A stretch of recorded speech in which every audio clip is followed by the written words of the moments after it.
En este vídeo voy a analizar diferentes gráficos y métricas que van a permitir entender cuál es el punto actual del ciclo en el que nos encontramos tanto para Bitcoin como para el SP500. Además, en la parte final de este mismo vídeo voy a comentar un poco la estrategia de compra que estoy siguiendo en cada uno de estos activos. Bueno, vamos directamente por faena y una de las maneras de entender un poco el estado del ciclo en el que nos encontramos es a través del interés que deposita la gente, que deposita el retail, que deposita la probabilidad de la entrada de nuevos inversores, con lo cual de nuevas compras, dentro de un activo determinado. Iremos analizando diferentes métricas, algunas referentes a Bitcoin, otras referentes al SP500, diferentes gráficos y fórmulas, pero primero quiero centrarme un poco en lo que está sucediendo con el interés, por ejemplo, en Wikipedia. Ya hemos hablado de este gráfico en otras ocasiones, pero fíjate cómo estamos en un punto que es mucho más similar a lo que sucedió en el año 2018, 2019, justamente cuando estábamos en pleno ciclo bajista o justamente entre tendencias, que el precio estaba un poco cayendo y no se sabía si esto era un pullback para seguir cayendo o qué es lo que era. El interés totalmente decreciente en las búsquedas en Wikipedia, con lo cual en buscar información sobre Bitcoin, altcoins, criptomonedas, etcétera, etcétera, pues estamos mucho más similar a ese punto que, por ejemplo, en el año 2016-2017, cuando el grado de personas que se interesaban por este activo era mucho menor, pero fíjate cómo el interés cada vez crecía y crecía más, ¿no? Dentro de un mercado que se estaba iniciando o un poquito ya más desarrollado, mercado alcista. Entonces, esto es por ejemplo en Wikipedia, pero si vamos a Reddit, diferentes posts relacionados con criptomonedas que vemos en Reddit, pasa 3/4 partes de lo mismo, pese a que Bitcoin ha ido instalando máximos y mínimos crecientes, es la línea justamente de color blanco, que es lo que ha estado pasando con los nuevos posts en Reddit sobre criptomonedas, que son totalmente decrecientes. Es decir, no hay ningún tipo de elemento que nos indique que está incrementando el interés, la participación, ni nada. Es más, estamos literalmente en el mismo punto, vamos a ver si lo podemos ver. Estamos ahora en los mínimos de todo el mercado bajista. Estamos ahora en el mismo punto en el que estábamos en el año 2020. Han pasado 3, ya vamos para 4 años, y estamos no solo en los mínimos de un mercado bajista, pese a haber subido ya más de un 100% o aproximadamente un 100% desde los mínimos, no sé exactamente la cifra, un poquito menos de un 100%, y pese a estar en un punto totalmente diferente. Pues bien, estamos en esa zona, ¿no? ¿Esto qué te demuestra nuevamente? El interés. Pero es que la falta de interés genera riesgos. Y aquí vamos a analizar una métrica que va a ser definitiva en este caso, también la hemos tratado nuevamente, pero es que antes de pasar a comentar diferentes aspectos técnicos, quiero ubicar un poco el contexto en el que nos encontramos. Y esto pues simplemente mide el riesgo que hay dentro de la inversión en un activo, teniendo en cuenta diferentes métricas con el movimiento del activo, la acción del precio. Aquí tenemos Bitcoin, podemos utilizar Ethereum, etcétera, pero vamos a centrarnos en Bitcoin. Pues fíjate cómo estamos en un punto de mínimos nuevamente. Estamos en un punto bastante crítico que es comparable a ciertos puntos críticos de mercados bajistas anteriores. Es más, si ponemos, por ejemplo, una media móvil de 50, que es una media móvil que la utilizamos bastante, pues estamos exactamente ahora en 0.117. En 0.117 nos encontramos en el año 2018, a finales de 2018, justamente después de esta gran caída. Fíjate.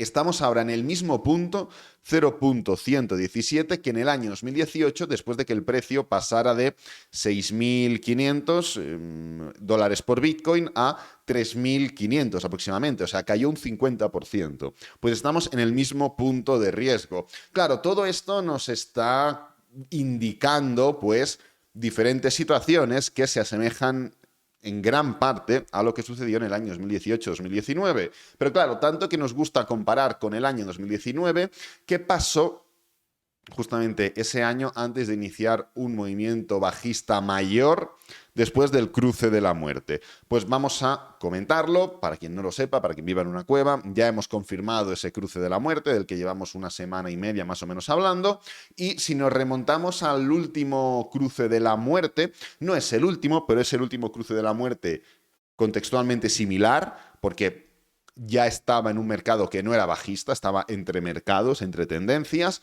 ¿Qué es lo que sucedió exactamente? Pues bueno, si venimos para aquí, justamente antes de formar este gran movimiento impulsivo, el precio, fíjate, lo que hizo fue romper claramente el mínimo anterior, mínimo que estaba instalado en este punto de aquí y que, pues si ampliamos un poquito más, pues bueno, también lo podemos catalogar de un mínimo un poquito mayor, ¿no? Pero bueno, independientemente de eso, estamos y justamente rompimos este mínimo para iniciar un gran movimiento impulsivo, que es justamente lo que comentamos en anteriores vídeos, analizando todos y cada uno de los cruces de la muerte anteriores. Cuando se forman en mercados bajistas tienen consecuencias realmente negativas, pero cuando se forman entre tendencias no tienen esas consecuencias tan negativas, ¿no? Entonces, justamente comentamos, gracias a ese análisis que hicimos, pudimos detectar el patrón que se formaba antes de dar el recorrido del cruce de la muerte, que era una pequeña caída, una subida, un mínimo decreciente, un pullback y ya el movimiento a la baja. Esto es lo que se formaba en cruces de la muerte y en cruce de oro, lo mismo pero inversamente. Es literalmente lo mismo que sucedió en este año 2019, una pequeña caída, una subida, un mínimo decreciente, un pullback y esa caída final, ¿no? Y es justamente lo que comentamos hace varios días que creíamos que iba a pasar. No tiene que desarrollarse exactamente del mismo modo, pero ya hemos roto el mínimo anterior, mínimo que incluso lo podríamos focalizar o unir a diferentes puntos anteriores de la tendencia. El precio ya ha formado el cruce de la muerte, hemos hecho el mínimo, podemos venir a formar este pullback y entonces ya formar un movimiento de caída un poquito mayor o como mínimo generar esa volatilidad, falta de dirección alcista, que es literalmente lo que estuvimos comentando. No porque sea mago, sino porque simplemente, estoy lejos de ser un mago, pero simplemente fue análisis y comparativa respecto a otros movimientos, ¿no? Pero claro, con las altcoins, con Bitcoin yo creo que, ya lo hemos comentado, por estadística también, los cruces de la muerte en mercado bajista, pues sí que tienen consecuencias graves, porque estamos en un mercado bajista, no porque se forme el cruce y el precio caiga, sino porque estamos en un mercado bajista. En cambio, en mercados alcistas o entre tendencias, no tiene esas consecuencias. Por eso comento que no se va a asemejar para nada este cruce de la muerte a esto de aquí, ni mucho menos, ¿no? Pero, como digo, con las altcoins sí que no va a haber piedad. No voy a desarrollar demasiado lo que creo que va a pasar con las altcoins, porque ya llevo meses comentándolo, pero voy a venirme por aquí. Voy a poner la capitalización total del mercado 3 y ahora que veo los índices en Estados Unidos, más adelante cuando pase de analizar criptos a analizar bolsa más tradicional, crearemos un nuevo índice basado en diferentes índices de Estados Unidos. Ya verás que va a estar bastante bien. Pero bueno, yendo directamente, venimos por aquí, cripto, ponemos capitalización total 3, que es justamente pues la capitalización del mercado, excluyendo Bitcoin y excluyendo Ethereum, y vamos a seguir comparando. Metemos un nuevo gráfico y ponemos nueva escala de precios Bitcoin. Venimos por aquí y vamos a ver qué es lo que sucedió en el año 2019. Lo tenemos justamente por aquí, un poquito de zoom, un poquito de zoom. Aquí tenemos el año 2019. El año 2019 finaliza el mercado bajista del 2018. La línea de color naranja es Bitcoin, que la voy a poner primero de color blanco y segundo un poquito más gruesa. Y el gráfico de barras, de velas, es la capitalización total 3. Pues bueno, finalizamos el mercado bajista, parece que iniciamos el mercado alcista. Evidentemente Bitcoin llega mucho más arriba que el mercado de altcoins en términos generales. Pero luego, cuando iniciamos esos cruces de la muerte, cuando iniciamos ese recorrido bajista, ese pullback, ¿qué es lo que sucede? Que Bitcoin no forma un mínimo decreciente, es más, está lejos de formar un mínimo decreciente. Línea blanca, mínimo de Bitcoin, mínimo por lo que pasó en el año 2020. En cambio, la capitalización total de criptomonedas sí que forma un mínimo decreciente o está prácticamente al toque de formar ese mínimo decreciente. Es más, yo creo que sí que lo forma, exacto. ¿No lo veis bien? Aquí lo tenemos. Aquí tenemos el mínimo anterior. y aquí tenemos el mínimo posterior. Con lo cual, en el mercado de altcoins, en términos generales, sí que se forma un mínimo decreciente, justamente en ese impasse de año 2019, año 2020, ¿no? Y puedes pensar, bueno, vale, perfecto, es normal, cae el mercado, pues el dinero, en vez de irse a las altcoins, se va a Bitcoin. Ya se estaba comportando peor antes de esta caída, pero bueno, se puede pensar, ¿no? En mercados alcistas, en tendencias alcistas, lo que se comporta mejor son las altcoins, con lo cual lo normal es pensar que en todo este recorrido alcista lo que pasó es que las altcoins se comportaron mejor que Bitcoin. Pues claro, la respuesta vuelve a ser nuevamente no. Si venimos y analizamos literalmente la dominancia, es muy sencillo. Nuevamente no voy a entrar a desarrollar qué creo que va a pasar con la dominancia o qué creo que va a pasar con ningún activo, porque ya lo hemos comentado en anteriores ocasiones, pero ¿qué es lo que sucedió en ese año 2019? Pues que la dominancia durante todo el recorrido alcista, esto es 2018, 2019, cuando finaliza la corrección que hemos comentado anteriormente, el mercado, la dominancia, sube claramente, con lo cual dentro de ese ya mercado alcista en el que nos encontramos, lo que podemos comprobar es que Bitcoin sigue comportándose mejor que las altcoins dentro de ese desarrollo alcista, algo muy similar a justamente lo que estamos viviendo actualmente, ¿no? Pero claro, para relacionarlo todo esto con Estados Unidos, esta semana, por cierto, vamos a conocer datos de IPC. Justamente va a ser el miércoles día 13 de septiembre. Vamos a conocer IPC a las 14:30, UTC más 2. Tenemos un IPC, venimos del mes anterior de un 3,2. Esperamos que este mes suba un 3,6, que vuelva a crecer el IPC, que vuelva a crecer la inflación. Es algo que ya pasó con el dato anterior, se preveía un 3,3, fue un 3,2, pero volvió a crecer respecto al previo dato. Entonces, estamos viendo o estamos empezando a intuir como un incremento pequeño, paulatino, de esa inflación, de ese IPC. Y claro, la duda es evidente, la duda está en si se va a formar un nuevo pico de inflación o no. Y antes de enseñarte un gráfico que une, como te comentaba, tanto criptomonedas como índices en Estados Unidos, ¿qué pasa si comparamos la inflación con el SP500? ¿Qué pasa si, mejor dicho, si buscamos los momentos en los que ha habido pico de inflación y vemos qué es lo que ha pasado con el SP500? Con lo cual, ponemos aquí el SP500, vamos nuevamente a poner una nueva escala de precios y vamos a poner este gráfico de aquí, USIR YY, que es la inflación en Estados Unidos. La ponemos en nueva escala de precios y vamos a hacer bastante zoom out para buscar momentos en los que se han formado como picos, ¿no? Momentos en los que lo que ha pasado es que la inflación estaba elevada, cae y se forma un pico. Esto es un pico de inflación, con lo que primero voy a marcar varios picos y luego lo que vamos a hacer es analizar qué es lo que pasa en el SP500 cuando se forman ese tipo de picos, ¿no? Lo tenemos por aquí, siguiente pico. No voy a buscarlos todos, ni pretendo hacer un super análisis de esto, pero sí que podemos ser consecuentes y vamos a sacar conclusiones en referencia a eso. El SP500 es la línea de color naranja, que nuevamente la voy a poner de color blanco y la voy a poner un poquito más gruesa. Y como puedes comprobar, ¿qué es lo que sucede? Sucede que cuando la inflación sube, cae y luego forma otro pico, ¿qué es lo que tenemos en el SP500? Movimiento a la baja. Cuando la inflación cae, bueno, sube, cae y tenemos otro pico, ¿qué es lo que pasa con el SP500? Tendencia a la baja. Vamos a seguir. Inflación, la tenemos arriba.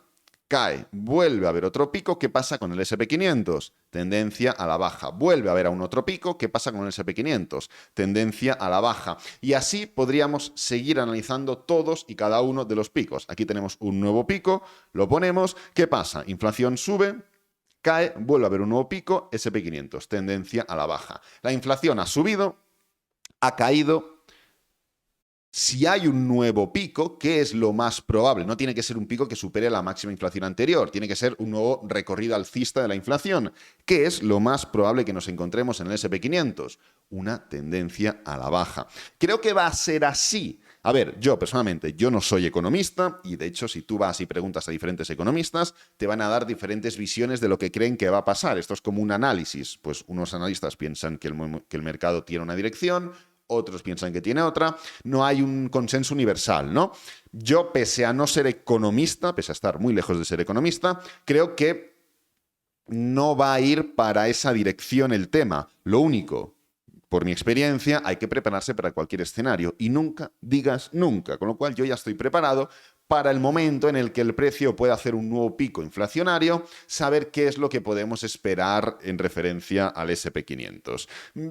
Además, te he comentado anteriormente, ¿cómo podemos unir Bitcoin y criptomonedas con la bolsa en Estados Unidos? Pues simplemente cogemos y nos mantenemos en el gráfico del SP500, añadimos nueva escala de precios por última vez y ponemos la dominancia. ¿Qué es lo que puedes darte cuenta? Vamos a eliminar esto de aquí. Pues bueno, te puedes dar cuenta que en los momentos en los que el SP500 está formando un gran recorrido expansivo, con lo cual una clara tendencia alcista, la dominancia, ¿qué hace? Cae. Nuevamente, el SP500, gran recorrido expansivo, gran tendencia alcista, ¿qué hace la dominancia? Cae. Aquí el SP500 está subiendo, sí, la dominancia está subiendo también, pero no es, evidentemente, este recorrido no es nada similar a esto de aquí. Esto de aquí, dentro de lo que cabe, mantiene los máximos hasta un momento en el que el SP500 se desmarca en este punto de aquí. Pero hasta ese momento los máximos estaban bastante bien contraídos, por así decirlo, ¿no? Entonces estamos viendo que el SP500, en los momentos en los que la dominancia de Bitcoin está subiendo, no suele destacar ni la mitad de lo que destaca cuando la dominancia de Bitcoin está cayendo. Y ahora mismo estamos en un punto donde la dominancia, evidentemente, está en una fase expansiva. Está en una fase expansiva por todo lo que hemos comentado. ¿Eso implica que el SP500 no vaya a poder subir? No. No tiene que significar que no pueda tender al alza, pero no es lo mismo tender al alza así que tender al alza dentro de una estructura de no ser capaz de superar claramente el máximo anterior, de ir formando mínimos decrecientes dentro de una estructura alcista, etcétera, etcétera. Pero aún hay un último gráfico que quiero comentaros y es, oye, la duda es evidente, ¿no? ¿Vamos a poder seguir con un desarrollo alcista en bolsa en Estados Unidos? ¿Qué podemos esperar? Porque claro, si miramos el SP500 tiene una pinta, pero por ejemplo si miramos el Dow Jones tiene una pinta diferente y si miramos el Nasdaq tiene una pinta diferente. ¿Se asemejan? Sí, pero no es el mismo gráfico. Entonces, ¿por qué no cogemos el gráfico del SP500 y a este gráfico le sumamos primero Dow Jones Industrial Average, que es uno de los índices más importantes de Estados Unidos, y luego Nasdaq, que es un índice del que no cal hablar mucho más porque todo el mundo lo conoce. Pues bien, que nos sale este gráfico de aquí. Este gráfico es una suma entre SP500, Dow Jones y Nasdaq. ¿Qué hay marcado? Hay marcado los periodos preelectorales y qué es lo que sucede durante ese año preelectoral. Esto ya lo hemos comentado muchas veces, pero quiero finalizar el vídeo con esto antes de hacer un pequeño comentario y hablar un poco de cómo estoy enfocando yo esta situación en cuanto a compras o no compras. Pues bien, podemos comprobar que dentro de no todos, pero prácticamente todos los años, la línea de color blanco es el inicio del año y el sombreado es como el año en sí, ¿no? Son los años preelectorales. En el año 1999 tenemos un gran movimiento correctivo. En el año 2003 literalmente no tenemos nada, tenemos un gran recorrido expansivo. En el año 2007 tenemos una gran fase correctiva y una fase correctiva menor. Oye, ¿esto es una subida? ¿El precio está subiendo? Sí, pero claro, no es lo mismo formar un doble techo y un mínimo decreciente dentro de un movimiento expansivo, que luego termina como termina, que no ir subiendo así, que es como sube en otras fases de mercado. Sigamos, año 2011, también año preelectoral, gran movimiento correctivo. Sigamos, año 2015, preelectoral, gran movimiento correctivo. Sigamos, año 2019, preelectoral, gran movimiento correctivo. Año 2023, preelectoral. ¿Qué podemos esperar de esta etapa final del año? Sinceramente, yo no tengo ni idea de lo que va a pasar. De hecho, como ya sabes, me da literalmente igual lo que vaya a pasar. No son análisis ni catastrofistas, ni tan siquiera son análisis subjetivos. No estoy diciendo lo que creo que va a pasar. Sabéis todos mi opinión y sabéis, porque lo he comentado muchas veces, pero en este tipo de análisis yo no digo lo que creo que va a pasar. Yo lo único que hago es ponerte encima de la mesa diferentes datos que hacen pensar de manera objetiva, numérica, estadística, matemática, llámalo como quieras, que no va a haber demasiado interés alcista durante los próximos meses. Es un poco lo que hacen pensar diferentes datos y diferentes prismas de analizar pues, activos que tienen una correlación importante o que de algún modo tienen intereses compartidos. Personalmente, ¿cómo estoy enfocando esta situación? Yo criptomonedas, altcoins, ni las he comprado ni las voy a comprar. Llevo igual 6, 7 meses sin comprar altcoins o 6 meses y voy a estarme por lo menos 4, 5, 6 meses también sin comprar. Bitcoin, llevo igual también 6, 7, 8 meses sin comprar Bitcoin. Es más, igual llevo más, tanto Bitcoin como altcoins. En Estados Unidos sí que voy haciendo DCA de forma periódica, sí que voy aprovechando las caídas, independientemente de saber que la probabilidad está hacia una dirección general, una fase poco impulsiva, al menos durante estos próximos meses. Yo lo que quiero es ir generando compras periódicas, porque sé que del mismo modo que ahora las estadísticas marcan una cosa, el año que viene y el otro marcan la otra totalmente opuesta, con lo que creo que un rentabilidad-riesgo ahora mismo es bastante asequible, este tipo de rentabilidad-riesgo que estamos viendo. Entonces, criptomonedas no estoy tocando literalmente nada porque ya he hecho las compras que quería y tenía que hacer en su momento. Además, no es mi activo principal de inversión, ni mucho menos. Y en Estados Unidos sí que voy haciendo compras periódicas. Así que nada, voy a dejar este vídeo por aquí. Espero que te haya gustado, que te haya servido, que es lo importante. Si es así, dale me gusta, suscríbete, compártelo con amigos, con la familia. Y nos vemos en el próximo vídeo. Adiós.